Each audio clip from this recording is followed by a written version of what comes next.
ডিপ্লোমাতে, সেহেতু এটা একটা ফোন কোম্পানি। বাংলাদেশের মধ্যে ওরাই সবচেয়ে বেশি ফোন তৈরি করে। আর নাম হচ্ছে স্মার্টও। কোম্পানির নাম হচ্ছে স্মার্টও, যেটা সোনারগাঁও, নারায়ণগঞ্জে অবস্থিত। এটা হচ্ছে কোম্পানির ইনফরমেশন। আর এখানে কোয়ালিটি ডিপার্টমেন্টে জব করতে হবে। জব জব ডিউটি টাইম হচ্ছে 9টা থেকে 5টা। আর আর হচ্ছে স্যালারি থাকবে হচ্ছে 12.5-র মতো। আর পাশাপাশি ওটি থাকবে, ওটি মাস্ট, মানে ওটি থাকবেই, ওটি করতে হবে। কোনো নাইট ডিউটি নেই, শুধু ডে ডিউটি।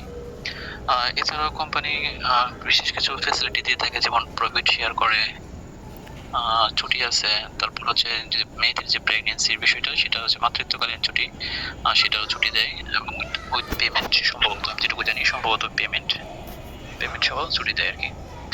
তো এই ধরনের ফ্যাসিলিটি আছে। আর হচ্ছে কি জানি প্রশ্ন করছিলেন ভাই, আর নাকি জানতে চাইছিলেন?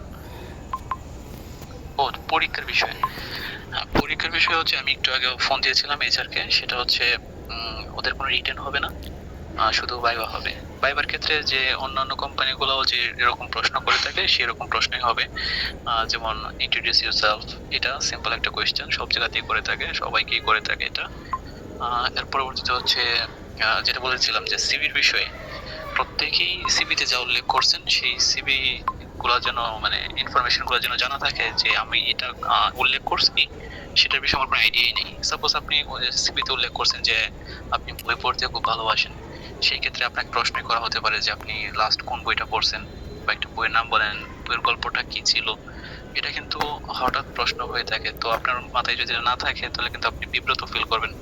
এছাড়াও যদি কেউ ভ্রমণ উল্লেখ করে থাকেন যে ভ্রমণ খুব পছন্দের একটা কাজ, মানে যেটা ট্যুর ট্যুর বলা হয় ইংলিশে।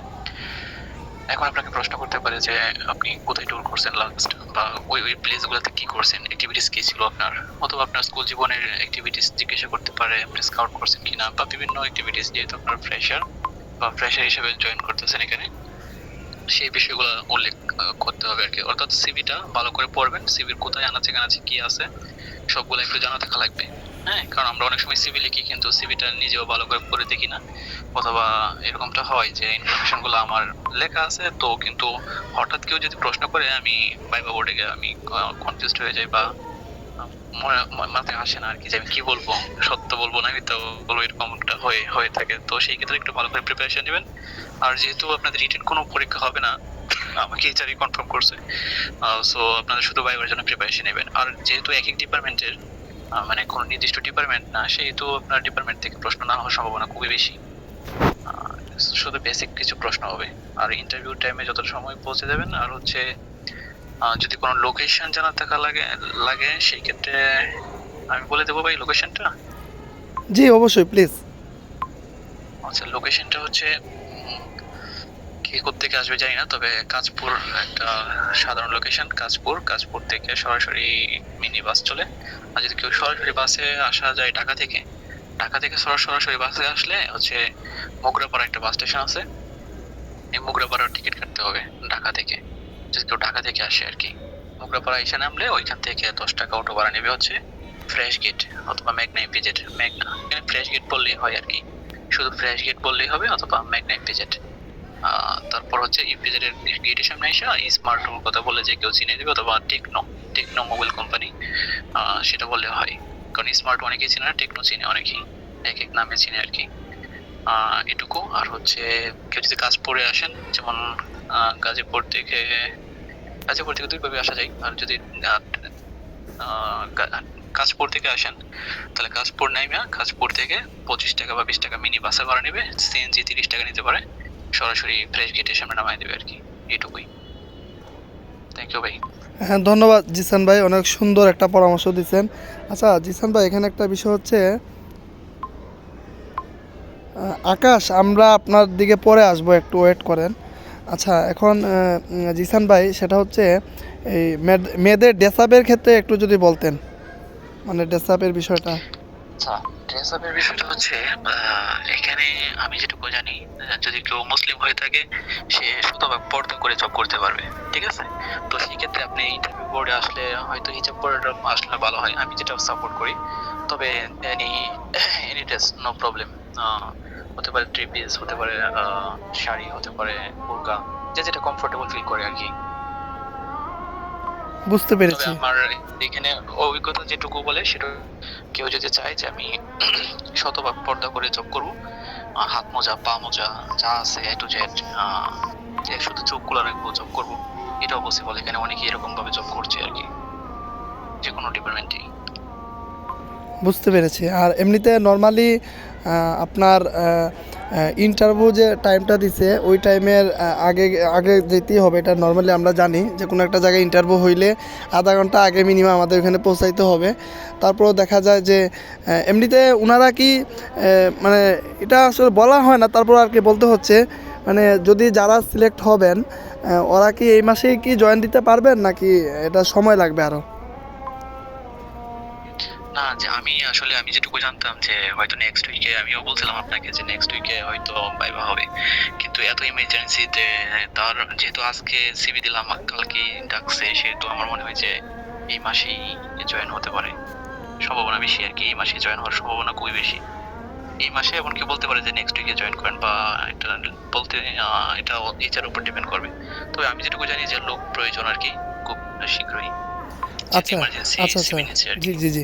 আরেকটা বিষয়, আমি যে প্রশ্নগুলো করতে, যেগুলা অনেক আপুদেরই প্রশ্ন আর কি আমাকে বলতে হচ্ছে, একটা বিষয় সেটা হচ্ছে যে আপনার ওইখানে থাকার যে বিষয়গুলা, ওখানে কি হোস্টেল তো অবশ্যই আছে বা মেয়েদের তো অনেক মেস আছে, কোম্পানি এখানে কোনো ডরমেটরি সিস্টেম আছে কিনা, বা না বাইরেই থাকতে হবে ওখানে, মানে এই আর কি এই বিষয়টা। আচ্ছা, ডরমিটরির যে বিষয়টা, এটা কারোর জন্যই নাই। যেহেতু এখানে নতুন শিফট করছে, গাজীপুর থেকে আসছে কোম্পানি, এখানে কারোর জন্য নেই। ও ম্যানেজমেন্ট নন ম্যানেজমেন্ট কারোর জন্য নেই, সবাই নিজের থাকা খাওয়া নিজের আর কি। আর সেই ক্ষেত্রে কোম্পানির আশেপাশে অনেক ম্যাচ পাওয়া যায়, সেখানে যোগাযোগ করতে হবে আর কি সবাইকে। আচ্ছা ঠিক আছে, ধন্যবাদ। আচ্ছা তাসলিমা আক্তার আপু, আমার কথা শুনতে পাচ্ছেন? ভাইয়া শুনতে পাচ্ছি। ভাইয়া গাজীপুর থেকে আমি কিভাবে যাব? জিসান ভাইয়া একটু প্লিজ। আচ্ছা, আপনার ইন্টারভিউ কয়টায় দিছে, মানে সময় কখন বলছে? আমাকে ফোনে বলছে ৯টার মধ্যে আর কি পৌঁছাইতে। আচ্ছা, গাজীপুর থেকে দুই ভাবে আসা যায়। একটা হচ্ছে আপনি সরাসরি কি বলে এটাকে, আমি ইয়ের ওই দিকে মিনার বাজার আসলে ওইদিকে, ভুলে যাই। মিনার বাজার ওইদিকে নাকি, মিনার বাজার ওইদিকে একটা না রাস্তা না, গেছে নিচে দিয়ে রাখলাম। আচ্ছা, আমি একটু বলি ভাই। ঢাকা একটা স্টেশন আছে না, বাস স্টেশন, নাম নাকি এটা, আমি আসলে ভুলে যাই এটা। চৌরাস্তা নাকি ওই নাকি যে, না না, আচ্ছা, ঢাকার যে দুইটা স্টেশন আছে না, একটা গোলাপবাগ আর একটা হচ্ছে, স্টেশন রোড নাকি স্টেশন রোড? না আপনি শুধু ভাই ঢাকার মেইন স্টেশনের নাম বলেন, যে আবদুল্লাপুর, গুলিস্তান। হ্যাঁ, গুলিস্তান। আবদুল্লাপুর না গুলিস্তান? গুলিস্তান, হ্যাঁ গুলিস্তান। গুলিস্তান আসলে, গুলিস্তান থেকে সরাসরি বাস আছে একদম, ঠিক আছে। গুলিস্তান থেকে 65 টাকা ভাড়া, 40 মিনিট বা 50 মিনিট লাগবে। এখন আপনি গুলিস্তান যাইতে কতক্ষণ লাগতে পারে গাজীপুর যেখানে আছেন সেখানে? সময় লাগবে, ভালো সময় লাগবে তো, এখানে তো জ্যাম ট্যাম পড়লে তো অবস্থা খারাপ। সেই মানে উনি চাইলে কিন্তু হচ্ছে আপনার বুগরা বাইপাস থেকে সিএনজি পাওয়া যায়, 150 টাকা নেয়, ডিরেক্টলি গাউসিয়া নামে দিবে। ওইতে গেলে ওনাদের জন্য বেস্ট হয়, ঠিক আছে। এখান থেকে 1.5-2 ঘন্টা সময় লাগবে, 150 টাকা নিবে। বুগরা বাইপাস থেকে বলতে গাউসিয়া চলে যাবে, গাউসিয়া থেকে বাস দিয়ে ডিরেক্ট কাশপুর চলে যাবে, দেন ওইখান থেকে তো যাওয়া ইজি হবে ওনার জন্য। ঠিক আছে, কিন্তু আমি আসলে এই রুটটা আমি চিনি না। তবে যদি গাউসিয়া যেতে পারে, গাউসিয়া থেকে 20 টাকা, 20 টাকা হয়তো 50 টাকার মতো ভাড়া লাগবে টোটাল, হ্যাঁ। কিন্তু এই পাশেও কিন্তু ভাই জ্যাম পড়ে, আমি যেটুকু হ্যাঁ জ্যাম পড়ে রাইট, কিন্তু এই যে মিনার বাজার আছে না, মিনার বাজারে ইয়ে দিয়ে ওই সাইডে যে একটা রাস্তা চলে গেছে ওইটা দিয়ে নাকি নারায়ণগঞ্জে খুব অল্প সময়ের ভিতরে নাকি যাওয়া যায় মিনার বাজার। ভাই, ওইটাই আমি যেটা বললাম, ওইটা হচ্ছে আমরা মিনা বাজার ওই ঢুকে, ও সিএনজি ঢুকে মিনা বাজার ওই ঢুকে। আচ্ছা আপু, আপনাদের জন্য সবথেকে ভালো হবে, যেহেতু 5-6 জন ইন্টারভিউ কল পাইছে, আপনি এই মিটিং শেষে, যেহেতু এটা রেকর্ড হচ্ছে, এই মিটিং শেষে ওই ওই অন্য যে আপুরা আছে, আমি যতটুকু জানি বেশিরভাগ আপুরা ডুয়েট গাজীপুরে থেকে যাবে আর কি। তারপরেও ওইখানে যদি আপনার একটা টিম হয়ে যদি যাইতে পারেন, মানে আশেপাশে যারা আছে, তাইলে এটা আপনাদের জন্য সবচেয়ে বেস্ট হবে আর কি। কিন্তু মিটিং শেষে যারা আছে, আপনি জান্নাত আপুর সাথে যোগাযোগ করবেন, আপু ওই ওদের নাম্বারগুলো দিয়ে দিবে, বা আপনারা যে গ্রুপে আছেন এই গ্রুপে আছে ওদের সাথে একটু আলোচনা করে যদি আপনারা একসাথে যান, তাহলে আমি মনে করি এটা আপনাদের জন্য সবচেয়ে ভালো হবে। জি ভাইয়া, একা গেলে তো খুব কষ্টকর মনে হবে, মানে এত দূর থেকে যাওয়া খুব প্রবলেম হবে আর কি। হ্যাঁ, এই জন্যই বললাম যে একটু ওদের সাথে পরিচয় হয়ে কে কে কোথায় থেকে যাবে, তাহলে আপনার জন্য এটা ইজি হবে, বুঝতে পারছেন? আরেকটা বিষয় আমি বলে রাখি, সেটা হচ্ছে যদি আপনাদের এটা করবেন না, যদি ইন কেস হয়ে যায় আর কি, সেটা হচ্ছে চেষ্টা করবেন ঠিক টাইমে পৌঁছার জন্য। এটা চাকরির ক্ষেত্রে খুব ইম্পর্টেন্ট, আমরা সবাই জানি। তারপরে আচ্ছা আচ্ছা, ঠিক আছে ঠিক আছে, ওকে। আচ্ছা সরি, ইন্টারফেয়ার করলাম, একটু ইন্টারফেয়ার করলাম। যেটা বলছিলাম, মানে চাকরির ক্ষেত্রে অবশ্যই ইন টাইম পৌঁছাইতে হয়। তারপরে হচ্ছে যদি বাই চান্স মিস হয়ে যায়, মানে হয় না অনেক, মানে এরকম আমার ক্ষেত্রে এরকম হয়েছিল আর কি। আমি যখন জয়েন করি তখন রাস্তায় আন্দোলন হচ্ছিল, জ্যাম ছিল প্রচুর। তো সেই ক্ষেত্রে আমি প্রায় হাফ ঘন্টা বা 1 ঘন্টার মতো লেট করছিলাম। তো এই ক্ষেত্রে আপনি এইচআরকে যে নাম্বার থেকে ফোন দিচ্ছেন না, সেই নাম্বারে ফোন করে বলবেন আপনার বিষয়টা, যে আপনি রাস্তায় আছেন, আপনার এতক্ষণ সময় লাগতে পারে, একটু লেট হবে, সমস্যা হবে কিনা। আশা করি এটা ম্যানেজ করবে আর কি ওনারাই। তো চেষ্টা করবেন ইন টাইম পৌঁছার জন্য। কিন্তু যদি হয়ে যায় সেক্ষেত্রে আপনারা লস, মানে আশা হারাবেন না যে আমরা মিস করে ফেলছি বা আসবো না, আমরা অর্ধেক রাস্তা থেকে চলে যাবো, এরকমটা করবেন না। আপনারা এইচআরকে ফোন দিয়ে বলবেন, হ্যাঁ, জানাবেন যে এই সমস্যা। হ্যাঁ, এটা একটা ঠিক গুরুত্বপূর্ণ আছে। পয়েন্ট বলছে জিসান ভাই, এটা সবচেয়ে আপনাদের জন্য ভালো হবে। আচ্ছা আপু, আপনার যদি কোনো প্রশ্ন থাকে বলতে পারেন, ইনশাল্লাহ আমরা অল্প সময়ের মধ্যে শেষ করে দিব আর কি। আপনার যদি কোনো প্রশ্ন থাকে বলতে পারেন। ভাইয়া ওখানে যদি আমাকে পোস্ট জিজ্ঞেস করে তাহলে কি আমি বলবো যে কোয়ালিটির জন্য? কিউসি, আর কিউসি হচ্ছে মনে হয় কি, মেসেজে দেওয়া নেই, কিউসি বা কোয়ালিটি এরকম কিছু দেওয়া নেই মেসেজে। না কিউসি হচ্ছে মানে কোয়ালিটি কন্ট্রোল বললেও মেবি হবে, মেসেজে ওরকম কিছু লেখা নাই। মানে আপনার প্রশ্নটা কি এক্স্যাক্টলি, আপনি মানে কি জানতে চাচ্ছেন সেটা বলুন। আমি জানতে চাচ্ছি ওখানে যদি আমাকে জিজ্ঞেস করে যে কোন পোস্টের জন্য হচ্ছে আপনাকে, মানে ভাই ভাই আমি আসছি কোন পোস্টের ভাইবা দেওয়ার জন্য, এটা জিজ্ঞেস করলে আমি তাহলে কি বলবো? আচ্ছা, এটা আপনি শুধু কোয়ালিটি বললেই হবে, আর কিছু বলতে হবে না, এত সিরিয়াস কিছু না। মানে প্রশ্ন হবে, আমি যেটা বললাম না, সিম্পল বেসিক দেখেই সেটাই। তারপরেও এরকম প্রশ্ন যদি করে তাহলে আপনি কোয়ালিটি বলবেন, শেষ, এটুকু। বা কিউসি আর বললেই হবে। স্যালারির ক্ষেত্রে যে কিরকম স্যালারি হ্যাঁ, এক্সপেক্ট করেন, কেমন স্যালারি আশা করেন, কেমন স্যালারি আশা করেন, সেটা আপনাকে প্রথম এটা একটা কমন প্রশ্ন। যে কোনো চাকরির ভাইবাতে এটা কমন প্রশ্ন যে আপনি কত স্যালারি এক্সপেক্ট করেন। তো আপনি বলবেন যে 15-র মতো বলবেন আপনি, যদি ফ্রেশার হয়ে থাকেন। আর যদি এরকমটা হয়, অনেকে জব করছে কিন্তু আগেও, আমি দেখলাম যে একটা সিভি, যে অনেকের এক্সপিরিয়েন্স আছে, তাহলে সিভি ক্ষেত্রে সেক্ষেত্রে আপনাকে কিন্তু বলবে, প্রশ্ন করবে, সিম্পল প্রশ্ন এটা, মানে সরি নট সিম্পল, কমন প্রশ্ন, এটা সবাইকে করে থাকে, যে আপনি আগের জবটা কেন ছাড়ছেন, একটা প্রশ্ন। উইকেন্ডের সম্বন্ধে, কাজ সম্বন্ধে জিজ্ঞাসা করতে পারে। তারপর হচ্ছে যদি আপনি কাজ করে থাকেন তাহলে কেন ছাড়ছেন, কতদিন কাজ করছেন, এইরকম প্রশ্ন করতে পারে। আর যেহেতু চাকরির কত টাকা স্যালারি এক্সপেক্ট করেন সেটা বললে 15-র মতো বললেই ভালো হয়। তারপরে ওনারা একটা অফার করবে যে আপনার স্যালারিটা তো যেহেতু আমি জানি, সেহেতু বলতেছি আর কি, যে আপনাকে 12.5 বা 12,000 টাকা দেবো, আপনি কি চাকরিটা করবেন কিনা। আমার মনে হয় যারা একান্তই বেকার, সেই ক্ষেত্রে যে জবটা ওনাদেরই প্রয়োজন, প্রয়োজনের তুলনায় প্রয়োজনের জন্যই তো আমরা জব করি, সেক্ষেত্রে স্যালারিটা আগে থেকে জানলে ভালো। যেমন আমরা কিন্তু জানতাম না, মানে আমি যখন জয়েন করি আমরা জানতাম না আমাদের স্যালারি কত হবে। তো যাই হোক, এটা মানে একটা আছে যে আমি জানি না, না জানি আসছে, একটা হচ্ছে জানি। হ্যাঁ, তো আপনারা অবশ্যই জানেন যে আপনার স্যালারিটা এরকম হবে। সেই ক্ষেত্রে আপনারা মেন্টালিও প্রিপেয়ার্ড থাকেন যে এত আশা করছিলাম, বা অনেকে আছে জব এক্সপিরিয়েন্স আছে 15-20 এরকম আশা করতে পারে। আসলে কি, মানে আপনি যে পোস্টে আসতে চাচ্ছেন সেই পোস্টে যদি আপনি জব করেন, বেসিক সহ পাশাপাশি আপনি ওটি তো করতেই হবে মাস্ট, কারণ কোয়ালিটিতে ওটি করতে হয়। কাজ, অনেকক্ষণ কাজ থাকে। তো সেই ক্ষেত্রে হয়তো 15, 16, 17 আসতে পারে মাসিক স্যালারি। আর হচ্ছে কি, আর কোনো প্রশ্ন আছে? জিসান ভাই, আমাদের সাথে আর একজন আপু যুক্ত হয়েছেন,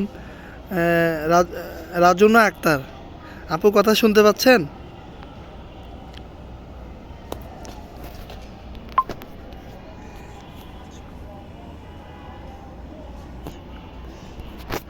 রাজুনা আপু কথা শুনতে পাচ্ছেন? আপনার হ্যাঁ শুনতে পাচ্ছি। আপনার কালকে কোথায় ইন্টারভিউ আছে?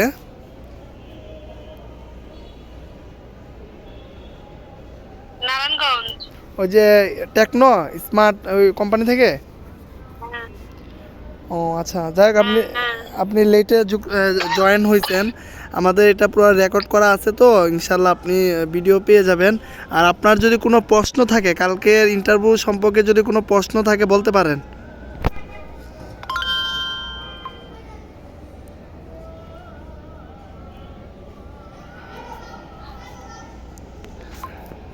কথা কি শুনতে পাচ্ছেন? আপনার কি কালকের যে কোম্পানিতে ইন্টারভিউ দিতে যাবেন, আপনার কি কোনো প্রশ্ন আছে, কোনো কিছু জানতে চান?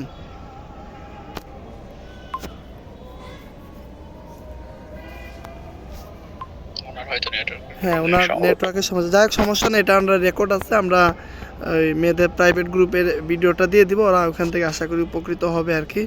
তো তাসলিমা আপু, আপনার কোনো প্রশ্ন আছে? জান্নাত আপু, কোনো প্রশ্ন আছে?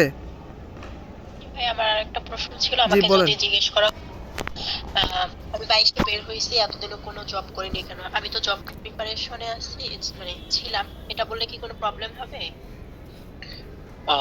না, এটা কোনো প্রবলেম নাই। আশা করি এটা কোনো সমস্যাই হবে না। আপনি সত্যটাই বলবেন যে আমি জব প্রিপারেশনে ছিলাম বা চাকরির প্রিপারেশনে ছিলাম। এখানে থেকে অনেকেই আছে যে জব করতে বা মানে আমাদের এখানে থেকে অনেকেই চাকরির প্রিপারেশন নিচ্ছে, অনেকে আছে যে হায়ার এডুকেশন জন্য করতেছে। তো এটা কোনো ইফেক্ট পড়বে না আপনার এই ক্ষেত্রে, হ্যাঁ? আপনি সত্যটাই বলবেন যে আপনি জব প্রিপারেশনে ছিলাম বা জব প্রিপারেশন নিয়েছিলাম। এই আর কি।